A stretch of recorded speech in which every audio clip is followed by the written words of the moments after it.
But firstly, I would like to give you a brief introduction about SuperMap in case you have not been acquainted before with our software. Yeah, so SuperMap was found in Beijing 1997, and we have been approximately 23 years help humans in solving various problems with GIS as the main foundation.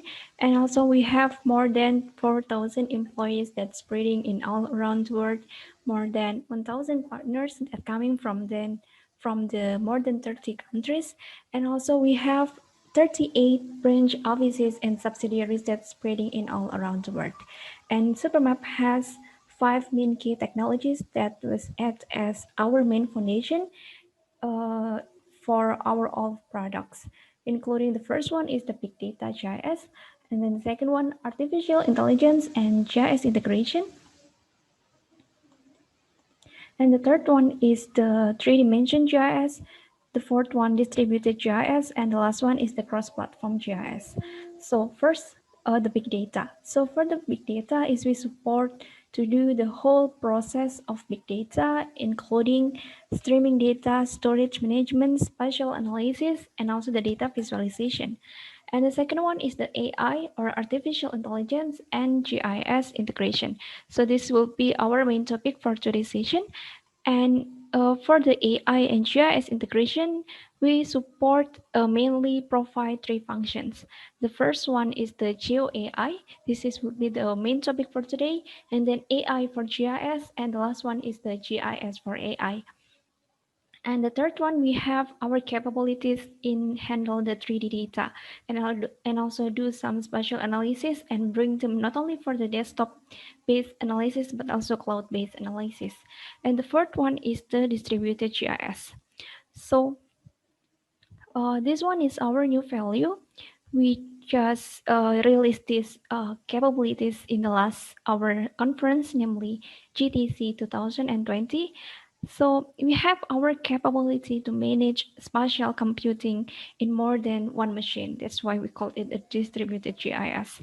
And also we have our components of it, including the distributed geospatial data engine, GeoBlockchain. It is already released elsewhere. And also we have the distributed geospatial analysis and processing technologies, cloud native and edge GIS technology. And the first and the for the last one is the cross-platform GIS. So the cross-platform is we are not only able to be open in Windows operating system but also Linux operating system as well. And our product will serve in various terminals such as desktop, mobile, cloud-based as well. Okay, that's a brief about the SuperMap company. Now we will move to the main topic for today's session of the SuperMap mini classroom, which is the SuperMap GeoAI innovations in spatial science, especially to do the image analysis. With me, Firdausi Zaragandes, as the technical engineer from the SuperMap software, especially from the Asia and Oceania department. Okay, and anyway, if you have any questions related with the presentation, you can drop your question in the Q&A chat box, and my colleagues will help to answer directly in the Q&A chat box. All right. Okay. Okay. Firstly, I would like to let you know a brief about general information of the artificial intelligence and GIS integration in SuperMap. So we have a trilogy for this one. It's comprised of three components. The first one is the GeoAI. GeoAI is, you can see here, it's like two people working together. It was kind of the AI and GIS working together. So in the GeoAI, is the spatial analysis and processing of integrated artificial intelligence. And SuperMap provides a unified GeoAI processing tools which connects all processing links in series. So we'll give you two different products. The first one is a ready-to-use toolbox that you can use to do the image analysis, and the second one is is in the form of the original Python code that you could modify further for it if you willing to do some further analysis about AI in SuperMap. And the second one is we have the GIS for AI. So GIS for AI is based on GIS technology to further process and analyze AI analysis results and also visualize the space. So in the GIS for AI, GIS will help AI. So AI will be act as the main actor as that. And the last one is the artificial intelligence for GIS.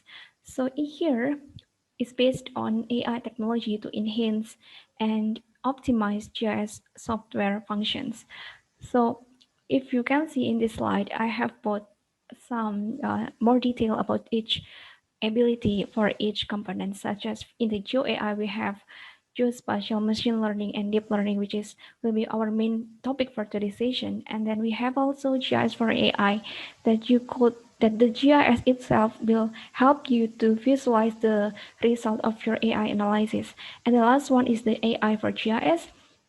We have our capability to do the AI attribute collecting, survey and mapping, cartography, and also interaction. But for today, we will more focus on the Geo AI because of we will do an image analysis using one of our desktop products. So now let's discuss about the SuperMap Geo AI. So yeah, it divided into three parts, not parts, but three different components. The first one is the spatial statistics. The second one is the spatial machine learning, and the last one is the spatial deep learning. So three these three components of GeoAI, we will discuss a brief of them, but we will more focus on the spatial deep learning. Okay, now let's take the first topic, which is the spatial statistic. So as you may know, the spatial statistics is a series of methods for analyzing spatial data using statistical theory. Also, it is different from the independent identical distribution assumptions. In classical statistical research, spatial data has special features such as spatial autocorrelation, spatial stratified heterogeneity, and modifiable areal unit problem. And in SuperMap, we have our capability that are the geospatial distribution characteristic, pattern and regression, and then interpolation and also distribution. That is for the spatial statistics. And the second one is the spatial machine learning. So in the spatial machine learning, it mainly includes clustering, classification, and also the regressions such as to do the spatial density clustering, forest-based classification or regression, and generalize the linear regression. And the last one is the spatial deep learning. So in the spatial deep learning, we provide algorithms for image data detection, classification, and extraction based on the deep learning, including object detection, binary classification, land use or cover classification, and also the scene classification. So will be our main topic for today. Especially, I will show you the live demonstration on doing the image analysis. But I would like to let you know more details again about what is the geospatial deep learning in the SuperMap. Just for an introduction, what is the geospatial deep learning in the SuperMap? So SuperMap itself take advantage of deep learning mainly for image processing. In a very simple way to explain, the deep learning itself is quite similar with supervised and unsupervised classification, but more complex on its algorithm, which make it obtain a better result for you. And then we have three important processing which is done in this geospatial deep learning. The multidimensional fusion correlation analysis and in-depth mining of complex spatio-temporal relations were carried out in this processing. And at present, we use the CNN or convolutional neural network as the algorithm to achieve the geospatial deep learning. And in SuperMap, we provide two different operators. The first one is to analyze 3D data, and the second one is to analyze 2D data, or mainly is imagery data. In the 3D data analysis, we could do the extraction for building. from the oblique photography or digital surface model data. And for the image analysis, we have our 5 different capabilities already mentioned in the slide, and all of them were served in the form of ready-to-use toolbox in our desktop products, which is the SuperMap iDesktop X. So it's kind of you only need to open the toolbox, import your data, create the 3D model, and kind of things to achieve this AI and GIS integration. So what's the difference between the 3D data analysis and the image analysis is on the data source. So for the 3D data, you will analyze 3D data, and vice versa for the 2D data analysis or image analysis. Now, I would like to let you know one by one about the 3D data analysis and also the image analysis. Okay, let's start with the first one is for the 3D data analysis. As you can see in this picture I put in the presentation, is we are trying to extract building footprint from oblique photogrammetry data. The deep learning model is used to automatically extract the building footprint from the oblique photography data to optimize the singularization process. And the effect is shown in the figure below. The result will allow us to conduct spatial query and analysis. So after you get the result, you could clamp the result to each object so that you will be able to achieve the query and also for the analysis for your 3D data. That is the first one is for 3D image analysis, and the second one is for the 2D image analysis. Start with the first one, which is the object detection. Okay, so in object detection, we use deep learning algorithms to automatically determine and recognize the category and location of one or more objects in the remote sensing image, and use the form of a vector polygon as a marker or as a training data to determine its category and location. The object detection function has the characteristics of high speed, and high accuracy, and is usually used to quickly determine the spatial information, such as the number and position of different types of objects in the image. So the following figure shows the first one is the palm trees counting, and the second one is the greenhouse detection. In the palm trees counting, as you can see here, for object detection is mainly focused to do the location and also the number detection, not the feature extraction. So the main objective is to do the calculate the number of objects in such of imagery. And in the palm trees counting, after we get the result should be in the form of a rectangular vector shapefile, and then we convert it into points and try to symbolize it using a 3D symbol with the very with similar to the reality with the in the form of a 3D model of palm trees, so that the user could be able to get the very good interpretation for the palm trees. And the second one is the greenhouse detection. So the yellow polygon is the detected greenhouse, which can quickly and accurately locate the distribution, location, and number of greenhouses and provide basic data to support for greenhouse management, farmland management, and another field. Okay, so the first one is object detection that mainly focus to detect the object, calculate the number, and also the position. Okay, the next one is quite different with the first one, which is the object extraction. So for the object detection, is you will only be able to get the number of object and also the distribution. But if you're willing to get the shape of your object, I would like to suggest you to use the object extraction function instead of the object detection. So it will not only detect the number and position, but also you could get the shape as well. Okay. And the next one is the binary classification. So this is different with object detection. So in the object detection or extraction is more on counting purposes, while binary will extract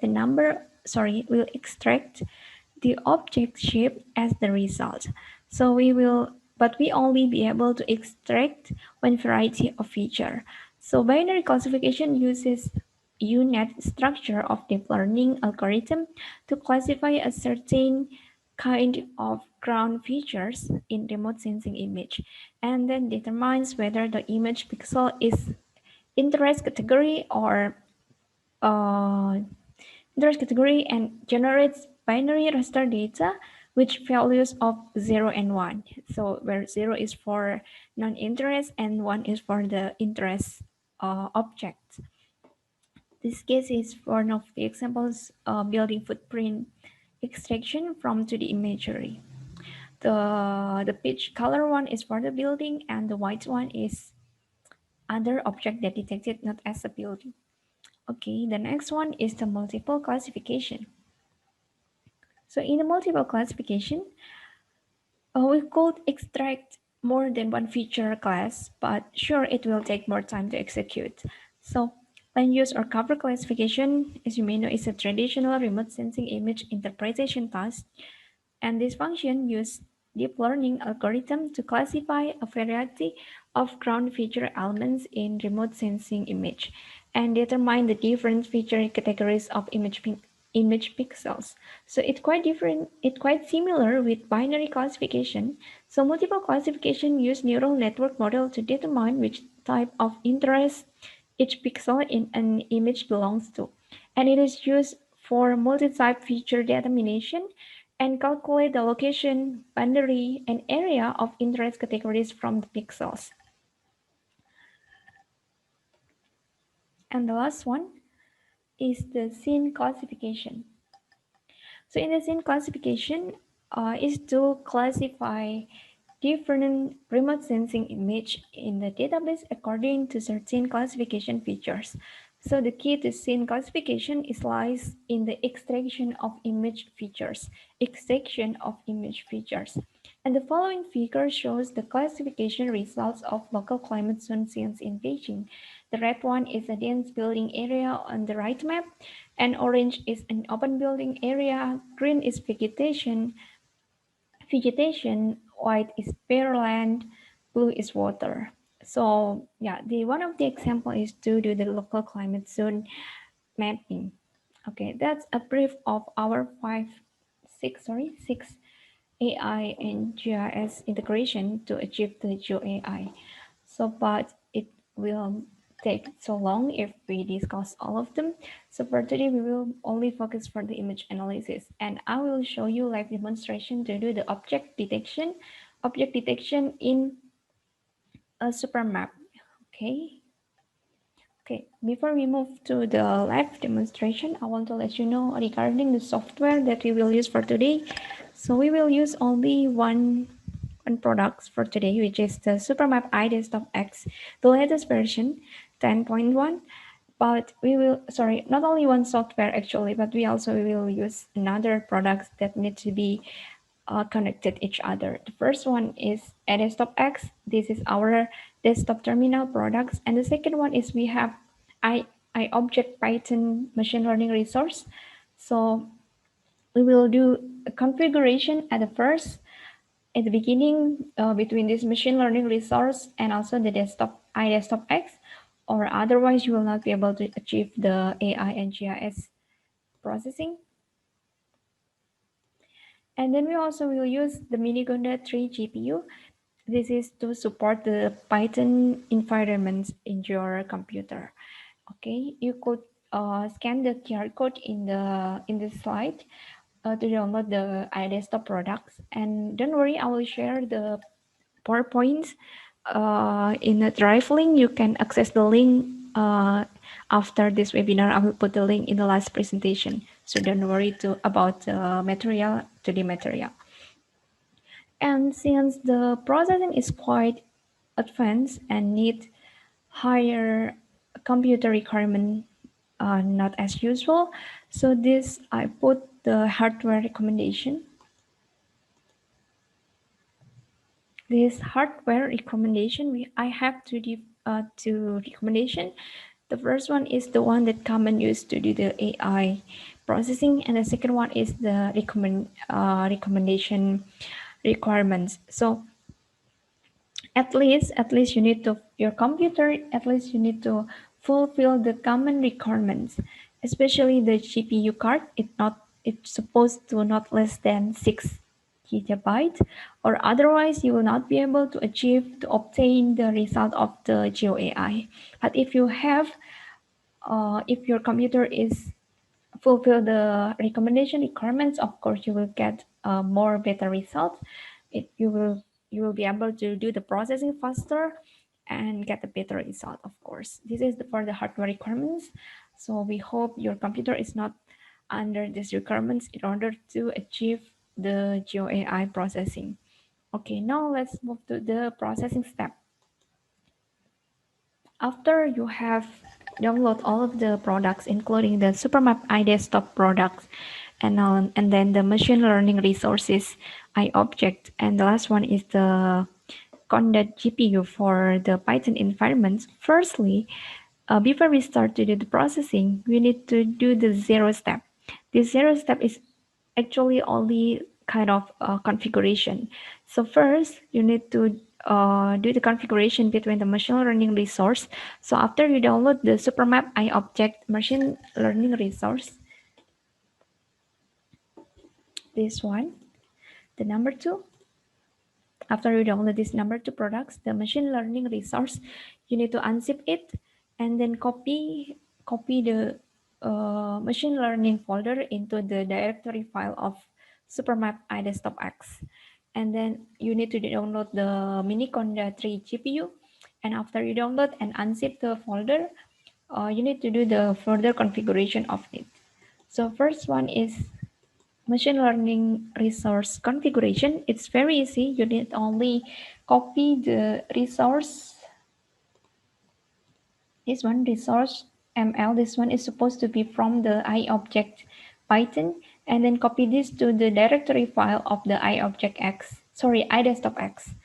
And then the second one is the Python environment configuration. So after you download the Miniconda GPU, it's supposed to be the 3.6.6 version. Then you need to do the Python environment. You need to manage the Python environment in the SuperMap iDesktop X by add a new Python environment and connect it into the directory file of the Conda 3.6.6 version. And then choose it as the Python environment and click OK. Okay, don't worry, I will give you the tutorial documents of this configuration in the link I will put in the last presentation, so you could refer to that to do the configuration. Okay, now let's discuss more detail about the GeoAI workflow to achieve the image analysis.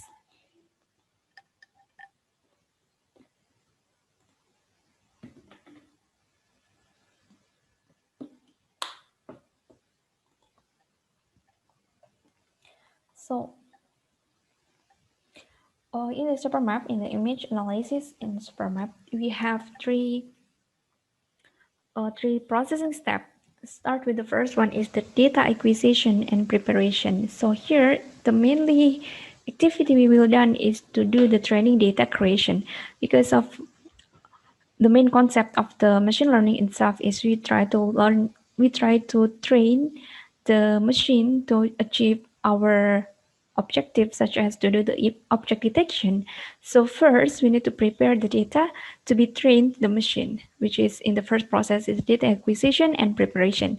And after you have make sure if your data training data are ready, then you could build the model training. In the second part, the model data creation. And here in the second part, it's supposed to be the longest part, because of you need to find the best model to fit your data, because you could set some parameter on it, such as the epoch, and then the batch size, learning rate, and etc. while creating the training model. And by do some combination of that parameter until you get the best one, then you could move to the next part, which is we try to implement the model training to the imagery, or we call it as a model inference. So actually for the first and the last part, it's not that long, but the brain is in the model building and management. So here you need to make sure that you already get your most your better model training after you do some combination of the parameter before you implement it in your another imagery or doing the model inference. Okay, this is more detail of the toolbox. So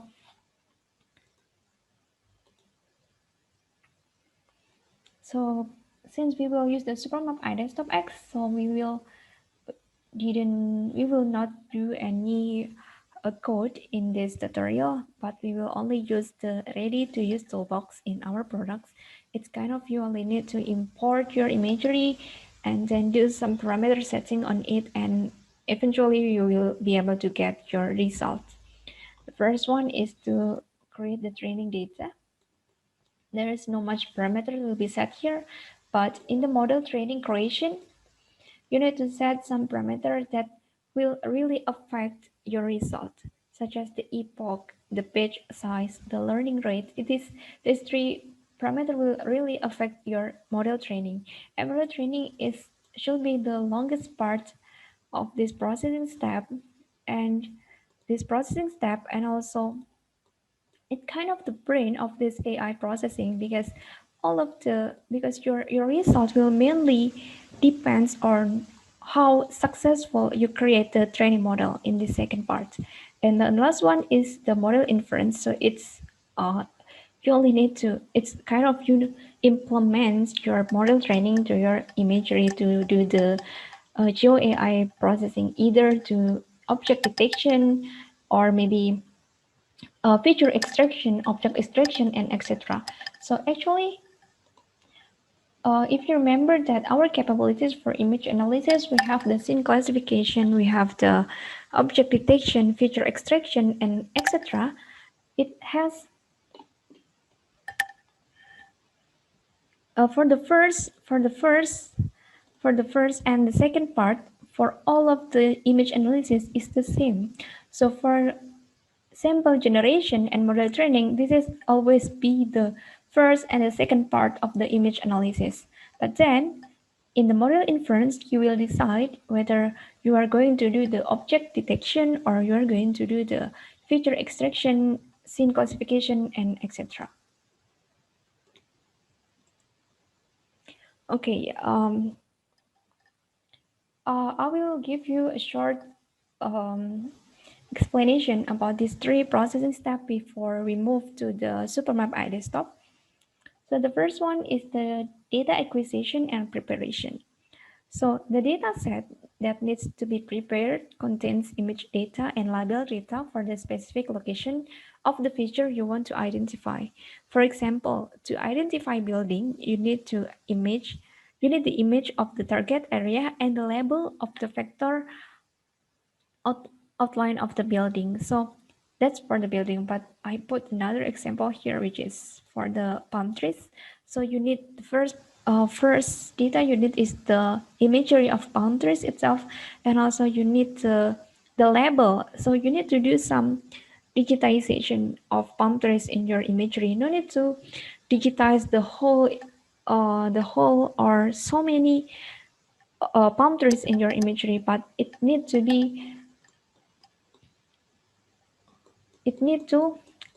um, represent each of feature type. So for example, in your imagery, you have five different type of palm trees. So you need to digitize at least those five different types of palm trees, or maybe five different type of buildings. So you need to at least digitize data that fulfill that five different types of building. But of course, if you do more object to digitize, it will give you better results. And the imagery that will be processed is need to be in the format of TIFF or IMG formats, and support the RGB channels formats, and already georeference, and it is an 8 bits. So there are four activities that we will done in this first part. So we will create a new polygon vector dataset to digitize the data that will be trained to the machine, and then we give it a label, what kind of object it is, and also do the training data generation. Okay. And the second one is the model building and management. So actually we provide two different tools. The first one is the web tools, and the second one is a model training toolbox. So in the model construction and management is the objective is to train the neural network model based on the training data samples that are already generated in the previous data preparation process. And at the same time, iteratively evaluate the training model through the validation dataset and test the dataset to achieve the actual application accuracy and precision requirements. And according to the length of the model training cycle, SuperMap also provides SuperMap IDESktop X that support short period model training and SuperMap iServer data science training tools that support long period model training. And the overall training process use multiple iterations, or we call it epochs, to obtain new network model with better training results. And we have some parameters that could be tuned, the learning rate and also the batch size.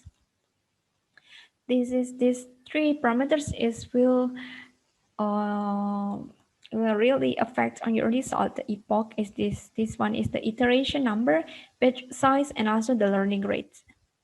And after this process completed, the SuperMap will encapsulate model files of different AI frameworks into unified model files, which is compatible with multiple frameworks, multiple network structures, and multiple functions. And at the same time, shows the complex AI framework concept and making it easier for users manage, iterate, and update the models. And last is the model inference. Okay, so inference is the stage in which the trained model is used to infer or predict the testing samples and comprise of a similar forward path as training to predict the values. Service release is achieved through the SuperMap iServer machine learning model, and also, but we also have our SuperMap Desktop X toolbox that provide functional coverage including object detection, binary classification, land use classification, and scene classification. Okay,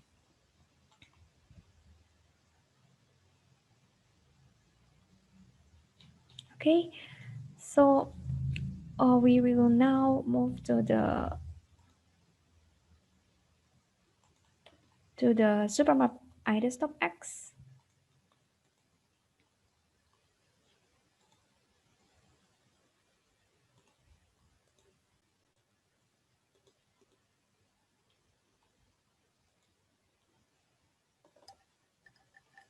Okay,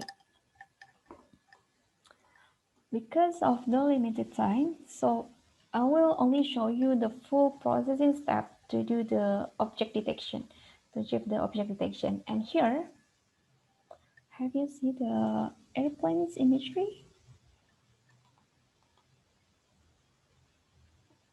Okay, I think yes. Okay, yeah, here I have the imagery that contain of the distribution of airplanes. It is kind of in the airports. So for the variation of the object, it's quite the same for the whole airplanes if there is no much variety of the airplanes, but only different on the size and also the direction of the airplanes. So here I will do the object detection for these airplanes. If you remember, we have three different steps to achieve the image analysis. Oh, I'm sorry, I forget to let you know about the configuration.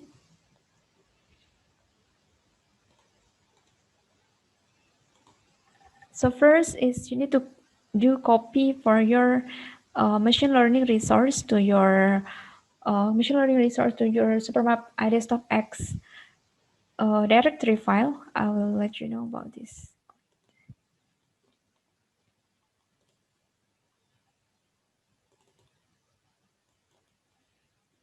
This one. So you need you're supposed to get the after you download the SuperMap iObject machine learning, then you need to copy the resource machine learning to the directory file of SuperMap iDesktopX.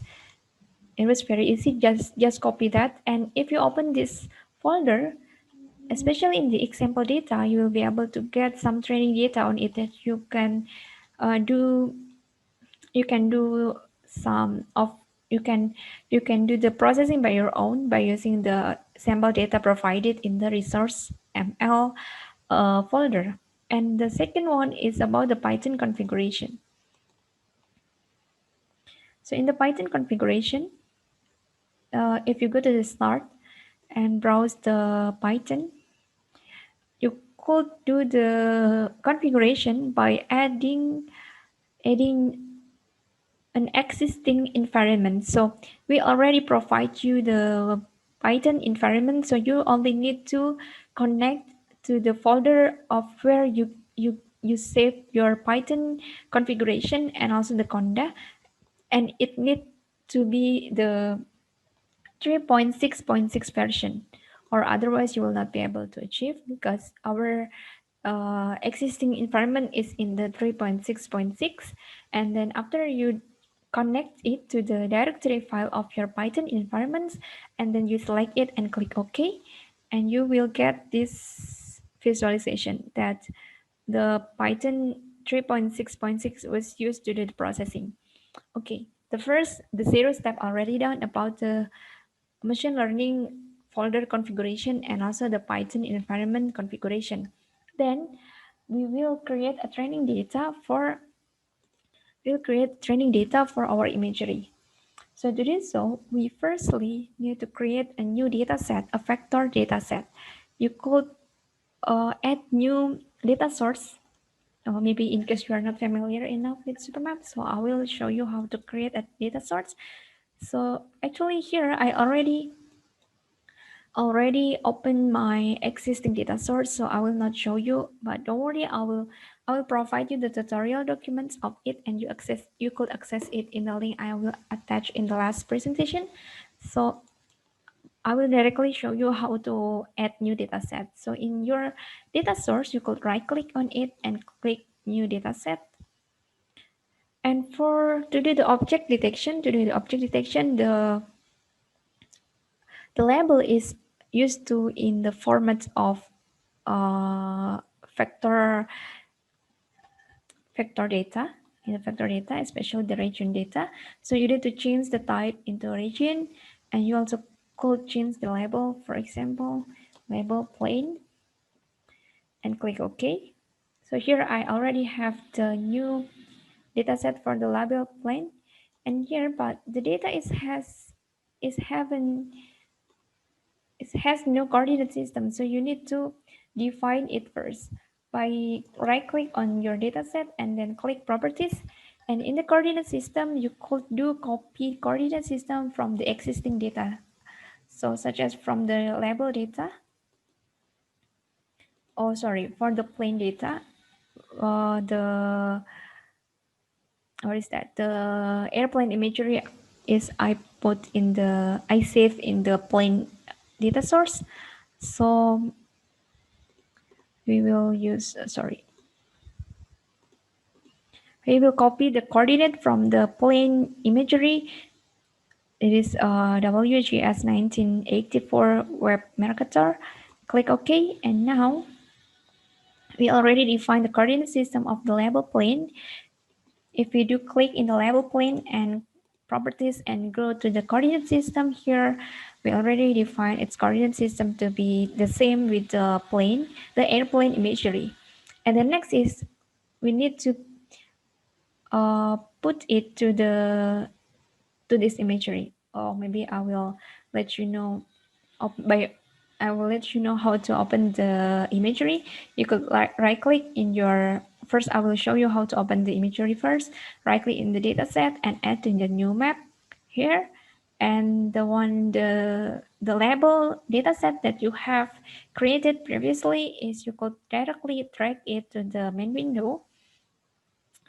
So if you go to the layer manager here, is we already import the label dataset, but it has no data on it, so that's why you could not be able to see any label on it. Then after you define the coordinate system, now we will do the digitization for it. You could activate the editing pen tools by double click on the pen symbol here, and then it will show you the object operation. It will directly activate the object operation menu. You could go to the region, and for the object detection, the shape of the label is need to be form of the right angle rectangle, this one. So if you do click and zoom on your imagery, you could start to digitize object that detected as that object of the airplanes that we will use as the training data. Okay, maybe I will try to change the symbol. So you could right click on it and then go to layer style, and the layer style window will appear in the right side, and you could use the null system to make it has no fill color, and then change the line color symbol, maybe red. Sorry, it should be this one. Yeah. Okay, and we will digitize another one. You need to digitize all of the feature that represent each type of object. So if there is 5 different feature, 10 different features, so you need to digitize each type of feature. Okay, but it may take long time. So I already prepared the training data. I have digitized for the whole plane here because we will use this imagery as a training data, as the training data imagery, and we already digitized the whole airplanes in this imagery. If you can see here, it has different size of airplanes and also different angle, different rotation angle of the airplanes. And we will use this as a training data. So after you have make sure if you already digitize the object that represent each type of object that you will willing to detect in the next step, then you need to give a label on it. A label here it means what category of object is that. So you could right click in your data set and browse its attribute table. It's supposed to not this one. Wait. Oh yeah, this one. The one that already digitized the whole airplane. So here I have 108 airplanes, and I add new fields, namely category, and fill the whole records data by plane as the category name. Okay, maybe I will show you how to achieve that. You could browse the attribute table of your dataset, label dataset, and in the properties, you'll find the attributes and click plus here. Type the field name, for example, category, and then the type is text, and click apply. And since the whole object in the training data is airplane, so we will type the same category for the whole record data. So you could click on the field, right click on that, and then update field and type the name plane and click apply.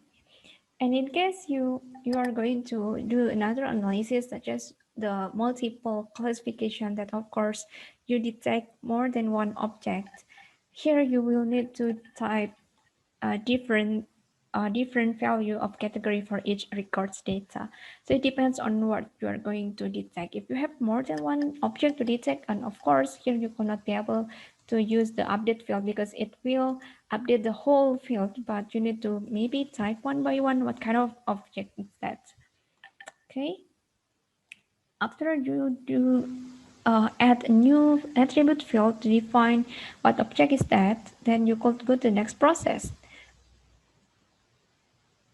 Okay, the next is, if you go to the toolbox, we have machine learning group toolbox. If you expand it, we have three different analysis here: the imagery analysis, picture analysis, and cellular automation.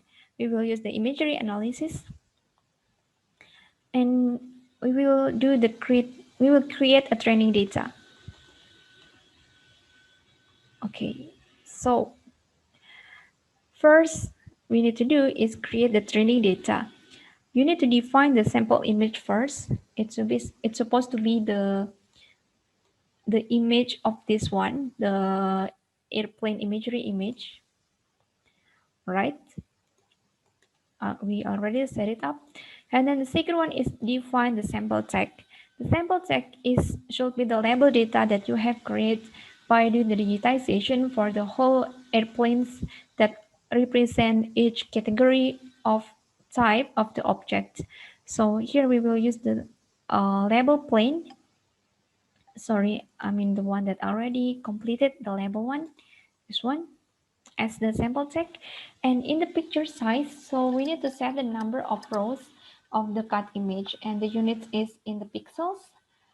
And the default value that we'll provide here is 1024 pixel, and the image size is directly proportional to the memory occupied by the training data.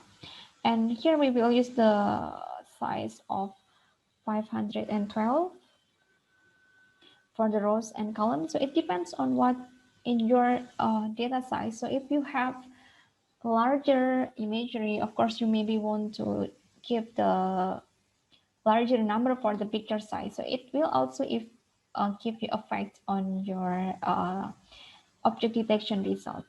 And also, of course, you need to define it based on the picture or the imagery resolution. Okay, the next one is for the parameter setting. We will use it for the object detection. And the class field was stored in the category, what is it, category field, the one that we already defined it as plain for the whole data in this case. And if you do check in the other parameter setting, the training data usage cannot be changed. The training data usage cannot be changed if you give a check in the other parameter settings. So at the first time, no need to give any check on this. But maybe if you have tried in the second, third, you could have a check on this. So it will generate new training data to the existing training data if you do not give a check on this. And then this is more setting on the parameter setting, but we will not give a check on this. And you could define where you will save the result data, the output path directory, for example, this one, and also the data name. And then you could click run on this, but I will not click the run symbol, but I already prepared the result for you. Let me show you how the result looks like.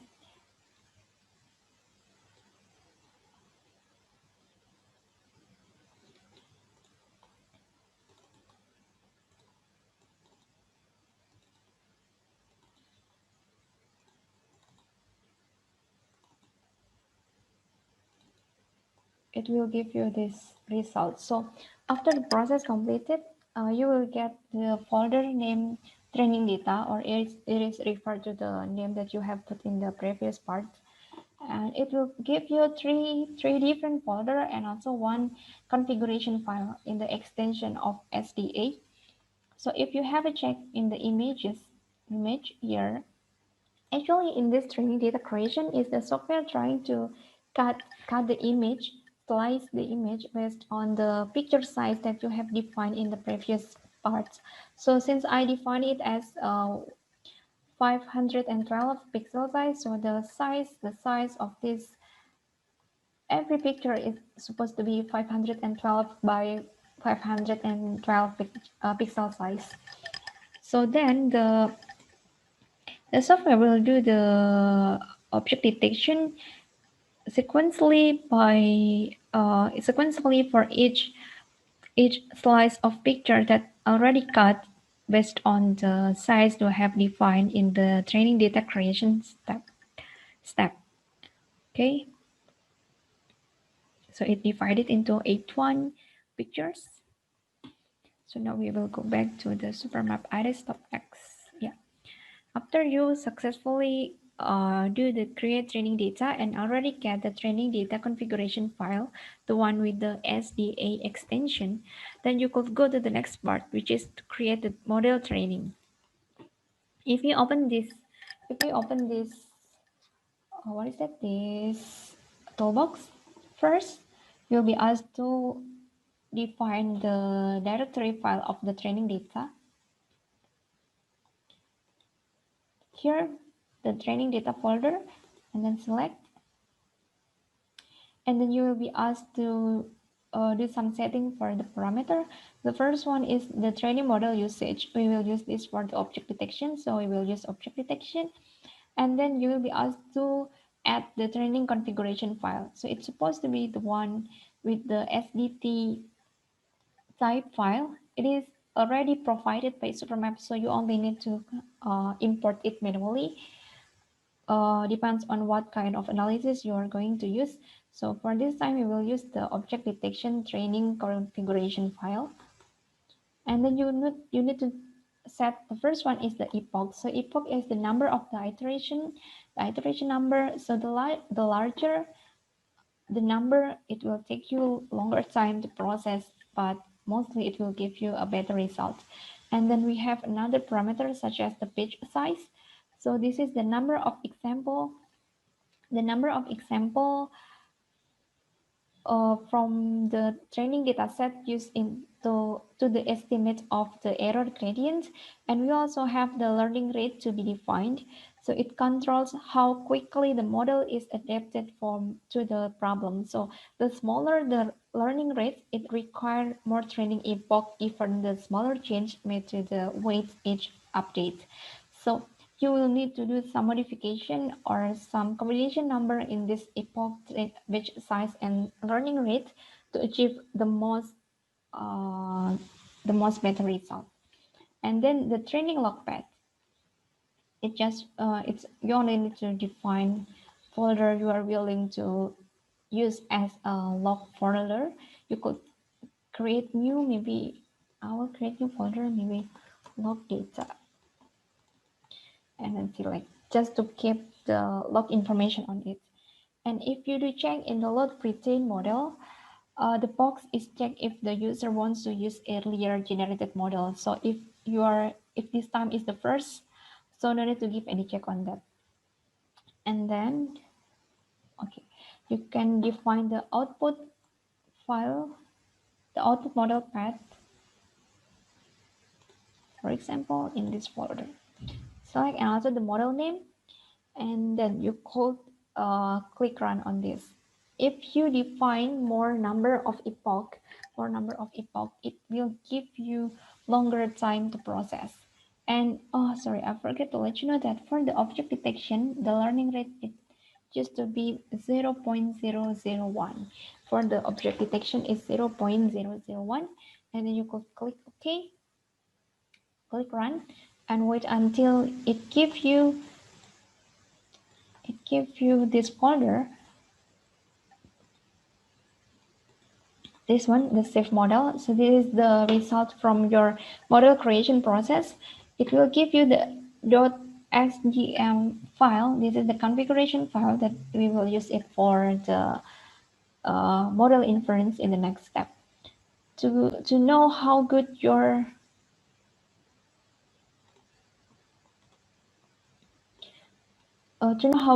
model training is, you need to inference it first to the another imagery to be checked.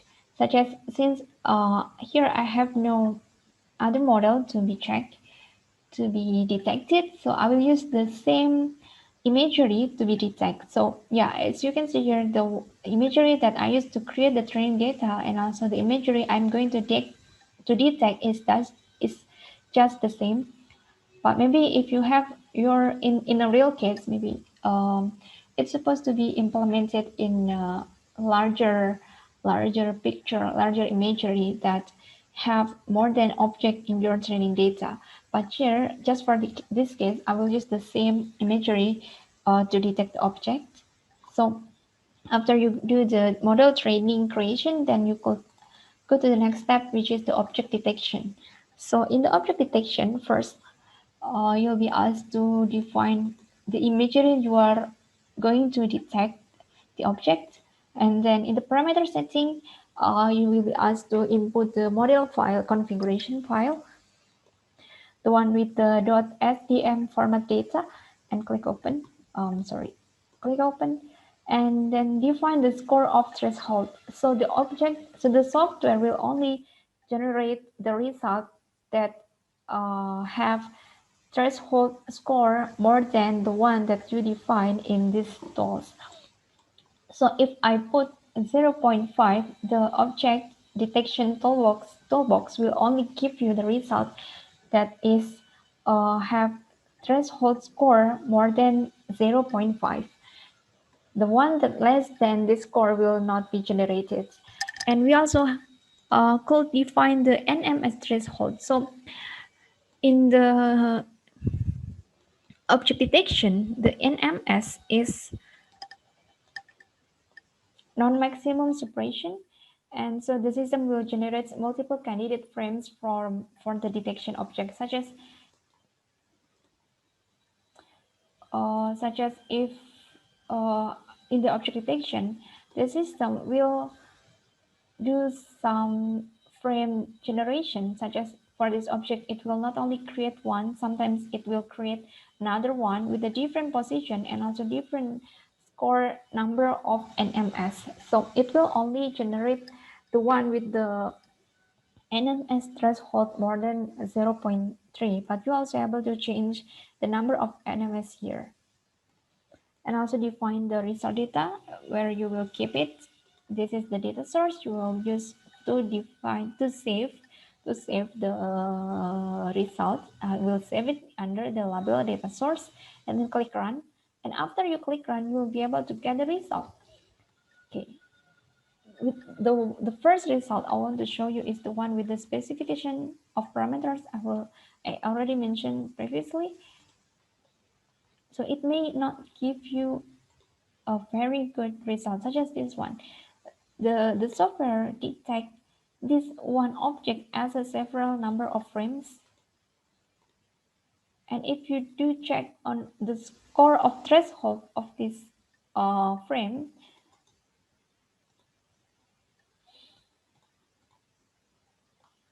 this one is good. This one is good because it detects it correctly with the score 0.68 threshold with the score 0.68. But for this one, it only have score 0.74.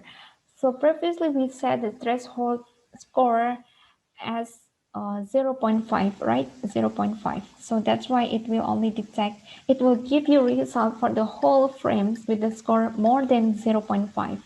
But mostly of them is not plain, but plain is mostly have a score more than 0.9. So we will do this object detection inference process again.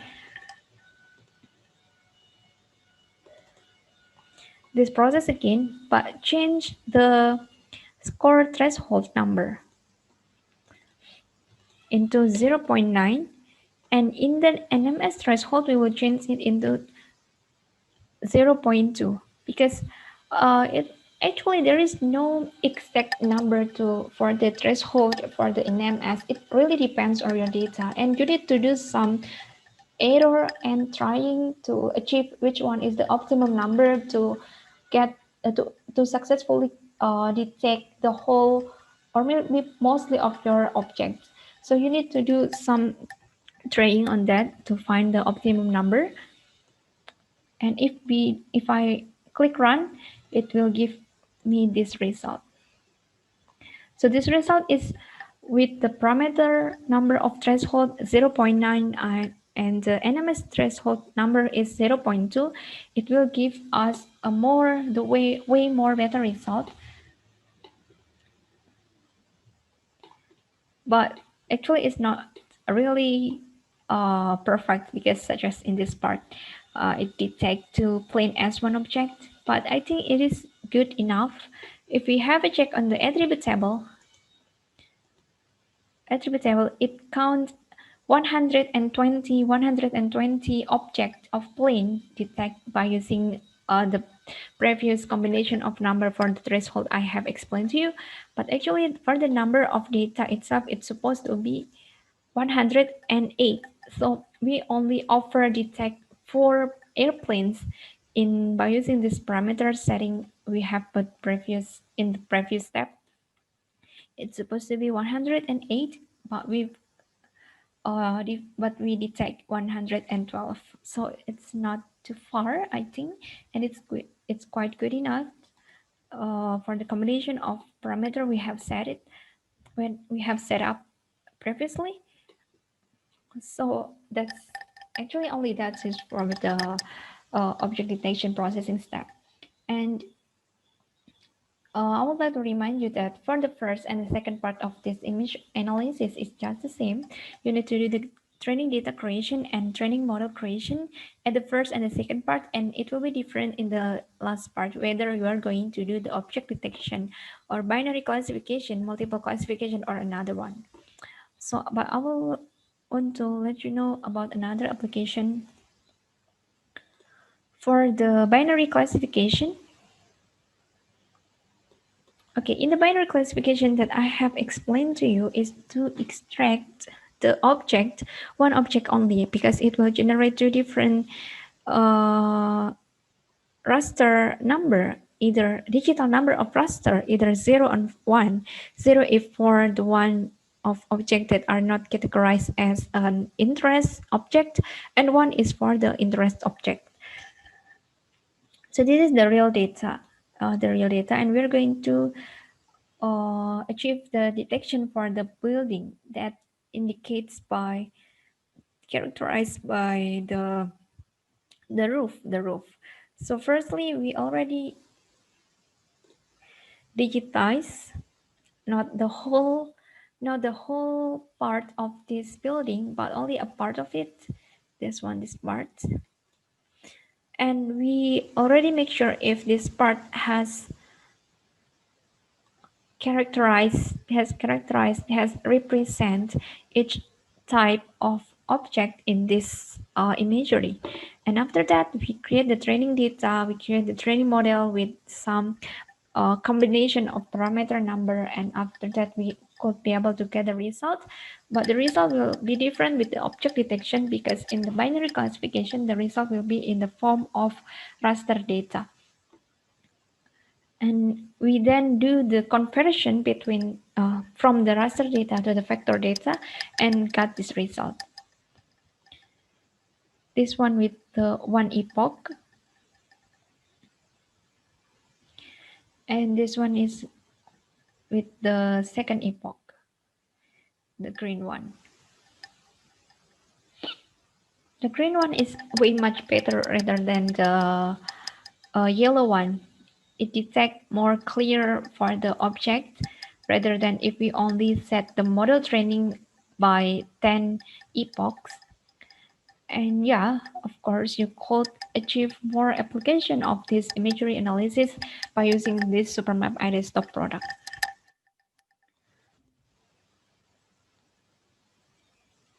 All right. I think I forgot to let you know one thing about the analysis in the airplanes. This one, actually, I have done two different scheme for the create the training model. So the one that I have shown you is only by using 10 epochs while creating the model training. This one is only 10 epochs, but I think the result is not that good, right? It still detect another object that not supposed to be detected. So then I create a training model again by different number of epochs, which is 20. I use 20. Then it gives me this kind of result. This result, which is way much better rather than the first one. All right. So I think that's all for the live demonstration. I will go back to my presentation.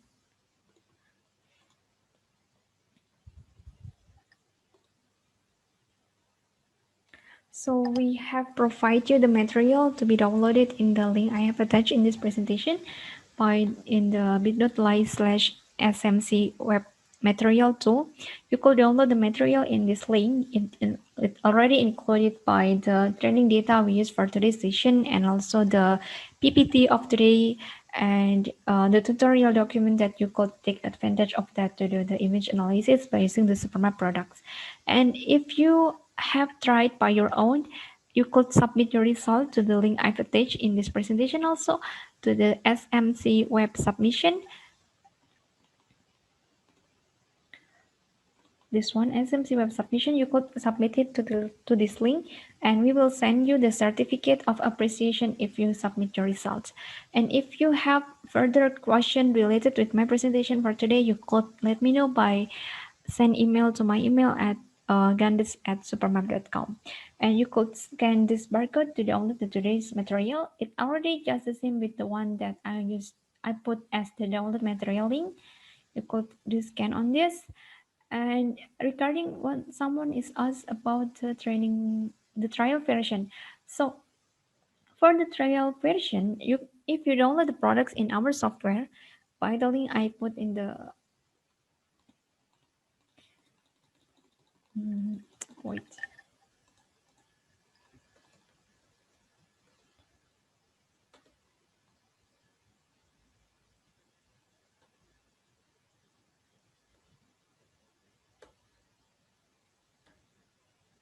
This one, if you download the products by using this link, it will automatically 90 days. It will automatically 90 days trial version. So yeah, you could take advantage of it in within 90 days trial version. But if you're willing to use it for a longer period, you need to buy the official license. Okay, so I think that's all for today. I will let you know the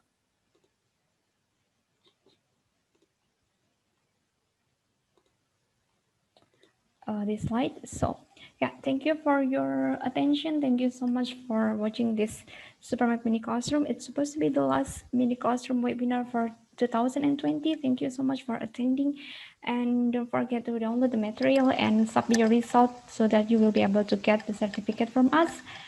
And should you have any question, you could put your question in the Q&A chat box and my colleagues will help to answer. Thank you and goodbye to the next SuperMap mini classroom in 2020.